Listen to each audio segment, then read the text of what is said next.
नमस्कार दोस्तों, मेरे चैनल में आपका स्वागत है। आज हम 7वां अध्याय का अध्ययन करेंगे। वैशाख माह सबसे पवित्र मास माना जाता है। सभी मास में ये विष्णु भगवान जी का बहुत प्रिय महीना होता है। चलो 7वां अध्याय शुरू करते हैं। श्री नारद जी बोले, मिथिलापुरी का धर्मात्मा राजा इस अद्भुत चरित्र को देख हाथ जोड़ सुखपूर्वक बैठे हुए ब्राह्मण से कहने लगे, हे महात्मन, मैंने यह बड़ा अद्भुत तथा आश्चर्यमय चरित्र देखा, जिनके धर्म के प्रताप से इक्ष्वाकु वंशीय राजा की मोक्ष हो गई। इस धर्म को विस्तार से कृपा कर मुझे सुनाइए। राजा के प्रश्न को सुनकर महात्मा श्रुतदेव धन्य है कह राजा की प्रशंसा करते हुए बोले, हे सौम्य, शुभ भागवत धर्मों का वर्णन मैं तेरे आगे करता हूँ। इनको जान लेने से प्राणी संसारिक जन्मादि बंधनों से छूट जाता है।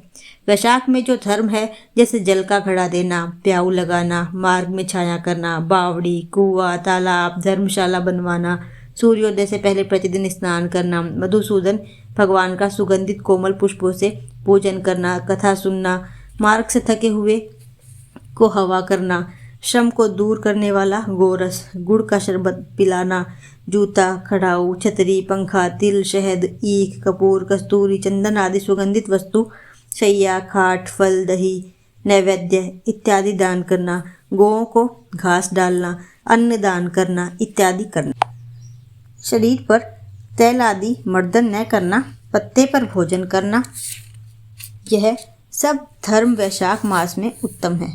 स्त्रियों को माधव भगवान का पूजन फूलों से करना चाहिए। ऐसा न करने से पुत्र, आयु तथा पति सुख प्राप्त नहीं होते हैं। वैशाख मास में जल व अन्नदान भूखे प्राणियों को अवश्य करना चाहिए।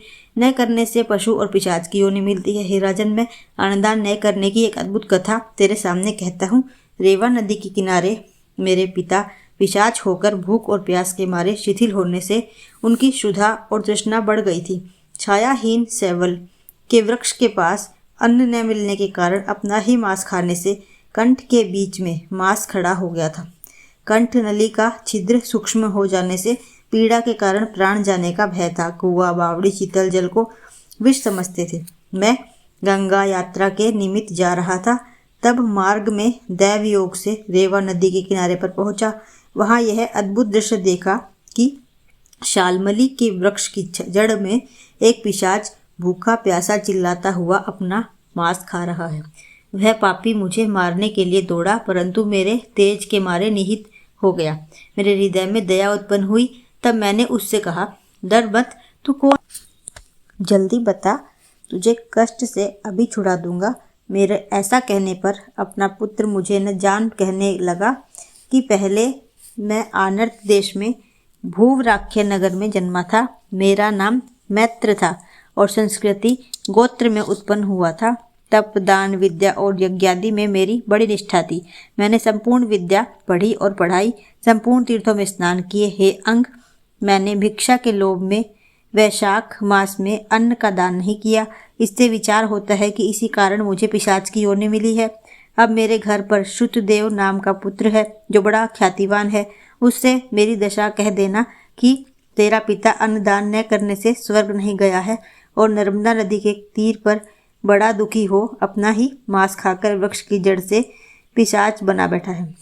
अतः पिता को पिशाच योनि से छुड़ाने के लिए वैशाख मास में प्रातःकाल स्नान कर विष्णु पूजा और भक्ति पूर्वक जल से मेरा तर्पण करे, फिर किसी ब्राह्मण को अन्न दान करे, जिससे मैं विष्णु पद को प्राप्त हो जाऊं। यदि तुम मुझ पर दया करोगे तो तुम्हारा कल्याण होगा। अपने पिता की ऐसी बात सुनकर दुख के मारे उनके पांवों पर बहुत देर तक लकड़ी की भांति पड़ा रहा और अपनी निंदा कर नेत्रों में आंसू भर कहने लगा कि हे पिता, तुम्हारा पुत्र मैं ही हूँ। दैवयोग से यहाँ आ गया हूँ। अब तुम्हारे बतलाए अनुसार यात्रा करके शीघ्र घर जा।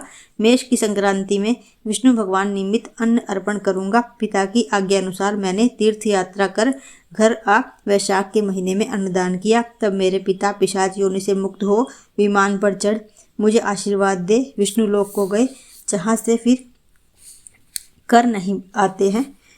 इसलिए अन्नदान सब शास्त्रों ने बड़ा धर्म कहा है। हे राजन, यह सब धर्मों का सारभूत है जो मैंने कह दिया। अब और किस बात को सुनने को तेरी इच्छा है तो पूछ, मैं तुझसे सत्य कहूँगा। यहाँ पर 7वां अध्याय समाप्त होता है। राधे राधे।